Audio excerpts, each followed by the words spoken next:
네, 오늘 말씀의 제목은 하나님께 사랑받는 자입니다. 잠언서 15장 1절에서 12절 말씀인데요. 제가 한 절씩 다 강해 설교해 드리겠습니다. 오늘 말씀의 제목이 하나님께 사랑받는 자인데, 여러분, 하나님께 사랑받는다는 것은요, 세상의 그 어떤 것과 비교할 수 없을 만큼 기쁜 그런 의미를 담고 있습니다. 하나님이 나를 사랑하면 어떤 일이 일어나냐? 내 인생을 기억하시고, 또 내가 슬플 때는 우리보다 더 슬퍼하시는 분이 하나님이시고요. 우리가 기쁜데 우리보다 더 기뻐하시는 분이 하나님이시다. 그게 사랑받는 자의 특징입니다. 저는 결혼을 해서 살고 있지만 아내를 사랑하기 때문에 아내가 기쁜 것이요, 제가 더 기쁘고요. 아내가 슬플 때는 제가 더 슬픈 것처럼 사랑받는 자는 그렇게 사는 거죠. 여러분, 잠언서는요, 지혜의 서입니다. 우리가 인생의 지혜를 배우는 게 잠언서거든요. 근데 이 잠언서의 한자가 바늘 잠자를 써서 들으면 들을수록 마음에 찔림이 있어요. 어떤 성도님은 너무너무 찔려가지고 고개를 못 드시겠다 이랬는데, 그러면 그 잠언서를 너무너무 잘 들으신 겁니다. 그래서 오늘 또 이 잠언서의 말씀을 통해 하루를 도대체 어떻게 살아야 되냐, 그 부분을 잘 보시기를 바랍니다.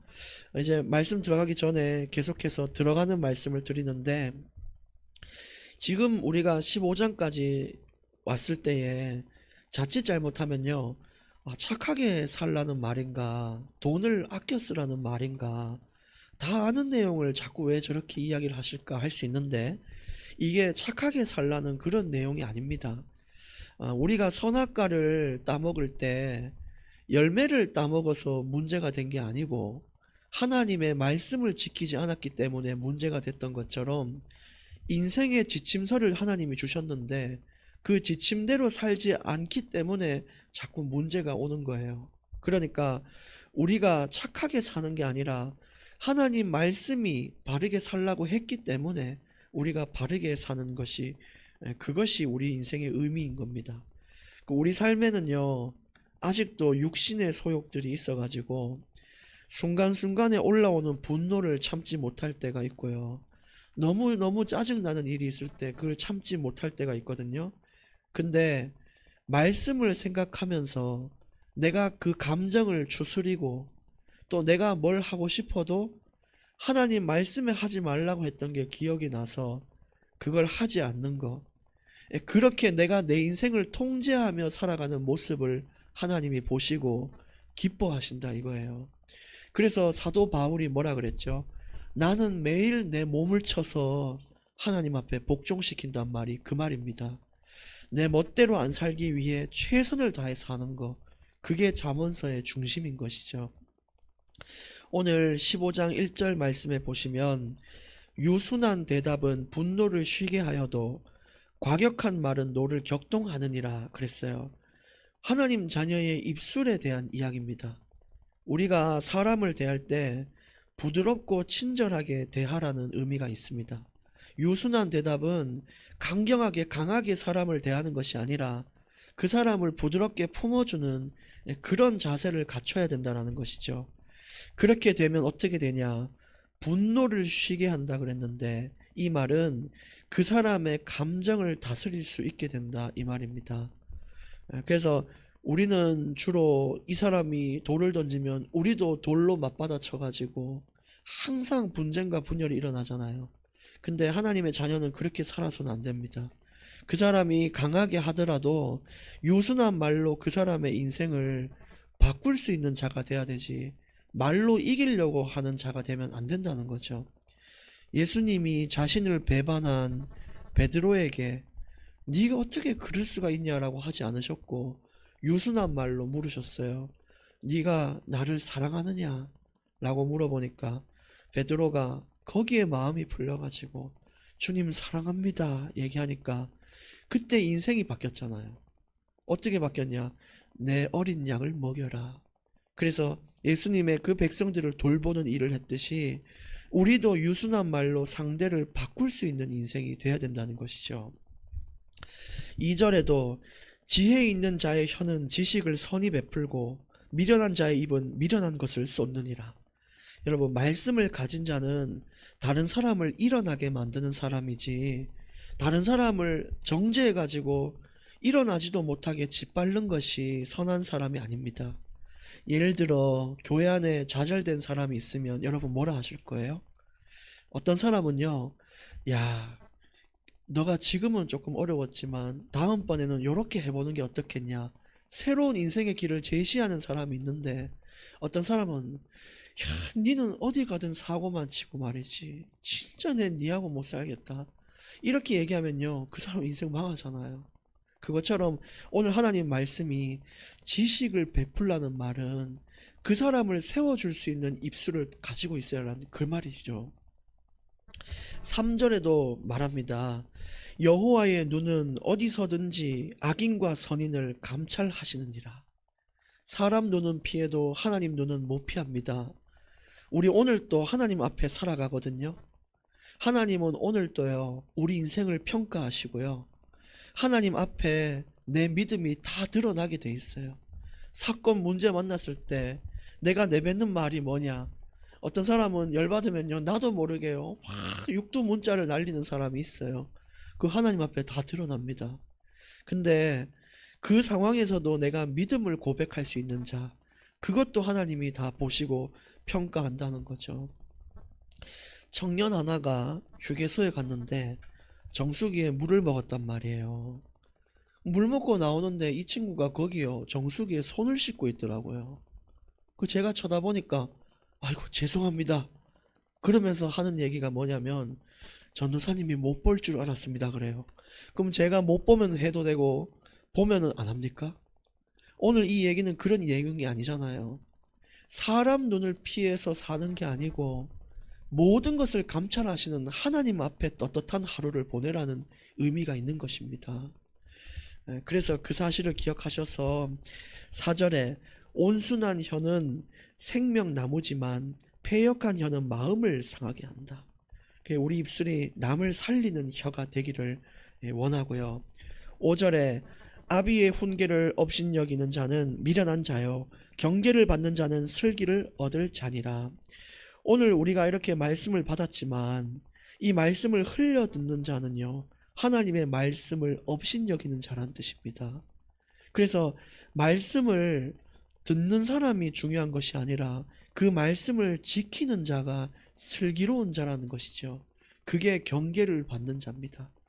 말씀을 우리가 잘 지키고 사는지를 매일매일 점검을 하셔야 슬기로운 길을 가게 되는 것이죠. 6절에 의인의 집에는 많은 보물이 있어도 악인의 소득은 고통이 되느니라.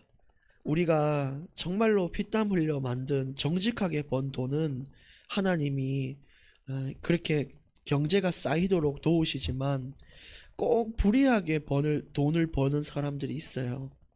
항상 남 등쳐먹고 남 속이고 그냥 날로 돈을 벌려고 하는 그런 사람들의 돈은 언젠가는 날아가는 안개와 같이 사라지는 것입니다. 아비멜렉 보십시오. 그게 정당하게 인생을 산 건 아니잖아요. 사람 다 죽이고 하나님 필요 없고 그렇게 번 돈은 날아가는 안개와 같아요. 그래서 여러분, 저는 여러분이 백만장자가 아니라도 참 자랑스러운 것은 정직하게 살고 있기 때문입니다. 그러니까 세상의 그 어떤 것도 비교해서 내 자신을 참 불쌍하게 여기지 마시고, 내가 말씀 지키고 사는 것이요 진짜 잘 살고 있고 그렇다는 사실을 기억하셔야 돼요. 7절에는 지혜로운 자의 입술은 지식을 전파하여도 미련한 자의 마음은 정함이 없느니라. 7절의 중요한 말씀은 전파인 것입니다. 내가 하나님의 말씀을 알면 나만 가지고 있어서 되는 것이 아니라 주변의 사람들에게 말할 수 있어야 된다는 거예요. 내가 지나가다가 저 맨홀 뚜껑이 열려가지고 그걸 내가 잘 지나왔다고 해서 내 뒤에 사람들한테 말하지 않으면 그것이요 하나님 볼 때요 악한 죄라는 것입니다. 그래서 나만 사는 인생이 아니라 내 주변의 사람들이 같이 살 수 있는 인생이 돼야 돼요. 그래서 우리 청년들 이번에 안동에서 이사 오고 대구에서 이사 왔거든요. 같이 교회 섬기기에 왔어요. 참 감사하잖아요. 근데 이 청년들이 어떻게 사는지 아세요? 한 명이 이사하면 그날요 연차 써서 다 모입니다. 그래서 집 날라주고, 어제는 또 청년들 모여서 자기만 취직했다고 된 게 아니니까 이력서 같이 쓰고 자기소개서 써가지고 같이 회사 내고, 한 명이 취직하면 모여서 파티하고, 이 사람이 슬프면 모여서 같이 울고. 여러분, 그게 선함을 전파하는 것이 아니겠습니까? 교회는 마땅히 그렇게 돼야 됩니다. 내가 응답받는 것으로 되는 게 아니에요. 그래서 오늘 이 말씀을 정말로 우리가 새기고, 미련한 자는 절대 그렇게 하지 않는다, 그 말이죠. 너무너무 저는요 우리 성도님들 감사합니다. 어떻게 이런 성도님들을 보내주셨는지. 8절입니다. 악인의 제사는 여호와께서 미워하셔도 정직한 자의 기도는 그가 기뻐하시느니라. 악인들은 하나님이 기뻐하는 예배를 드리지 않아요. 형식적인 예배만 드립니다. 항상 그냥 하나님을 기뻐하는 게 아니라 뭔가를 그냥 얻기 위해서 교회 가는 사람도 있고, 그런데 우리는 정직한 자의 기도로서 하나님이 기뻐하시는 예배를 드려야 되는 것이죠. 진짜로 믿음의 예배, 하나님만 찬양하는 예배, 영광의 예배. 저는 그래서 누누이 강조해요. 나이가 50을 먹든 60을 먹든 70을 먹든 무슨 상관이 있냐. 하나님 앞에 다 아들과 딸이기 때문에 어린아이처럼 되는 것이 예배다라고 이야기를 해요. 80 먹은 노인이 60세의 딸한테 얘야 차 조심해라 하는 게 뭐겠습니까? 그리고 그 60을 먹든 70을 먹든 부모님 앞에서는요 늘 어리광을 부리고 싶고 인생의 것들을 말하게 되지 않습니까? 우리가 하나님 앞에 예배드리는 것은 그런 것이지, 내가 경건한 척하고 거룩한 척하고 내가 마음껏 아멘하고 싶고 찬양하고 싶어도 사람들한테 내 체면 차린다고 예배를 올바르게 못 드리는 것이 말이 되겠습니까? 그러니까 저는 그게 기뻐요. 어제 주일날 우리 그 미경 집사님 뒤에 앉으셔가지고 손을 흔들고 찬양하셨잖아요. 하나님이 기뻐한 예배예요. 누가 나를 보고 내가 어떤 체면이 뭐가 필요합니까? 하나님 앞에 내가 손들고 주께 나아가는 것이지. 오늘 그 얘기를 하는 것입니다. 9절에 악인의 길은 여호와께서 미워하셔도 공의를 따라가는 자는 그가 사랑하시느니라. 하나님의 뜻대로 사는 자는 하나님의 사랑을 받는 자입니다. 10절에 도를 배반하는 자는 엄한 징계를 받을 것이요 견책을 싫어하는 자는 죽을 것이니라. 오늘 이 하나님의 교훈을 받아들이지 않는 자는 얼마나 강하게 얘기를 했냐. 죽을 것이니라 이야기를 했어요. 그래서 우리가 단순히 착하게 산다는 이야기를 듣고 있는 것이 아니라 내가 살고 죽는 문제를 결정하는 것이 잠언서의 말씀입니다. 그래서 오늘 이 교훈을요 꼭 받아들이시고요. 우리는 말씀대로 가야 돼요. 저마다 교회에 대한 기준이 있어요. 교회는 이래 돼야 된다, 저래 돼야 된다. 예, 맞겠죠. 근데 성경이 말하는 교회가 뭐냐? 그걸 이해하는 것이요 교회가 굳건히 서는 것입니다. 11절 스올과 아바돈도 여호와의 앞에 드러나거든 하물며 사람의 마음이리요. 이 스올과 아바돈은 저기 죽어서 가는 그 위치를 말해요. 죽은 자들이 가는 곳이고 성경의 다른 용어로는 무저갱이라고 그렇게 표현이 됩니다. 근데 이 말은 무슨 뜻이냐면 세상의 그 깊은 곳에 있는 것도 주님 앞에 드러난다 이 말이에요. 우리의 그 어떤 것도 하나님 앞에 감출 수가 없는 것입니다. 우리는 우리 스스로가 잘 살고 있다 하지만 하나님 볼 때 아닐 수 있어요. 그래서 하나님만이 내가 잘 가고 있는지 없는지를 아시고 브레이크를 거신다 이거죠. 오늘 마지막 구절입니다. 12절 거만한 자는 견책받기를 좋아하지 아니하며 지혜 있는 자에게로 가지도 아니하느니라. 어떤 사람이 거만한 자냐? 하나님 말 들을 필요 없고 내가 살아온 경험이 맞다라고 얘기하는 사람이 거만한 자입니다. 그 다윗이 전쟁할 때 내용을 보시면요 전쟁을 몇 번 했겠어요? 수십 번, 수백 번을 치룬 게 다윗인데요. 다윗은 수백 번 전쟁할 때마다 수백 번 하나님께 질문했어요. 우리 같으면은 50번 싸워봤으면은 51번째에 물을 이유가 없어요. 왜냐? 어떻게 싸우는지 아니까요. 어떻게 살아야 되는지 아니까 묻지 않는단 말이에요. 그런데 다윗은 그러지 않았어요. 하나님, 내가 51번째 싸우는데 이번에는 어떻게 하면 좋겠습니까? 그런 다윗을 보고 성경에는 뭐라 기록되어 있냐? 어디로 가든지 이겼느니라 라고 이야기해요. 그러니까 오늘 또 어제와 같은 하루가 절대 아닙니다. 하나님께 오늘 또 질문하셔야 되는 것입니다. 그렇게 나아가시기를 원합니다. 오늘 이제 결론 말씀드리고 마치고자 하는데, 여러분 우리 그 새벽 기도 때 이렇게 참석해 주셔서 너무 감사하고, 앞으로도 제가 더 말씀을 깊이 연구해서 하나님의 말씀을 있는 그대로 전달해 드리도록 하겠습니다.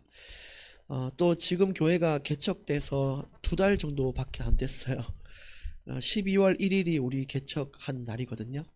그래서 뭐 새벽 기도의 방법이나 뭐 예배의 이런 방식들이 성도님들이 가장 은혜 받을 수 있는 방법들로 맞춰져 가고 있는 중입니다. 그래서 저희 새벽 기도는 이렇게 말씀을 마친 이후에 한 10분에서 15분 정도 기도하고 마치거든요. 일단 그런데 또 다른 의견이 있으면 언제든 제게 말씀을 하십시오. 뭐 계속 음악 틀어놓으면 안 되시겠습니까? 그러면 틀어놓으면 됩니다. 그러니까 소통하면서 우리가 예배를 만들면 참 좋겠어요. 제가 독단적으로 뭘 하는 것보다. 결론 3가지 말씀을 드립니다. 첫 번째, 하나님 앞에 부끄럽지 않은 날이 되자입니다. 오늘 진짜 하나님 앞에 부끄럽지 않게. 어떤 게 부끄럽지 않은 걸까요? 하나님 자녀로서 마땅히 기도를 놓치지 않는 것일 수도 있고요. 제가 어떤 정의를 드릴 수가 없어요. 왜냐? 여러분들이 잘 아실 거기 때문입니다. 2번째는 어제보다 나은 날이 되시면 됩니다. 제가 기도 잘 안 되고 막 믿음이 자꾸 고백이 안 되고 그러는데 괜찮아요. 어제보다 오늘이 더 나은 믿음이면 되는 것입니다. 그 다음 마지막 3번째는 신앙 고백을 드리는 날이 되면 좋겠어요. 제가 저번에 우스갯소리로 그랬죠. 항상 사람들이 힘들면은 죽겠다, 죽겠다, 죽기 싫으면서 자꾸 죽겠다 그래요. 근데 신앙 고백을 하면 어떻게 바뀌죠? 죽게 있다, 죽게 있다, 모든 것이 죽게 있다, 이렇게 바뀌는 인생입니다. 오늘 하루도 주님 안에서 행복한 하루가 되시기를 바랍니다. 하나님 감사합니다. 하나님께 사랑받는 자녀의 인생을 살도록 역사하여 주시옵소서. 어제보다 나은 믿음을 가지고 살게 하시고 하나님 앞에 모든 것이 감찰될 때에도 부끄럽지 않은 인생으로 살 수 있도록 우리의 삶을 인도하여 주시옵소서. 예수 그리스도 이름으로 기도드리옵나이다.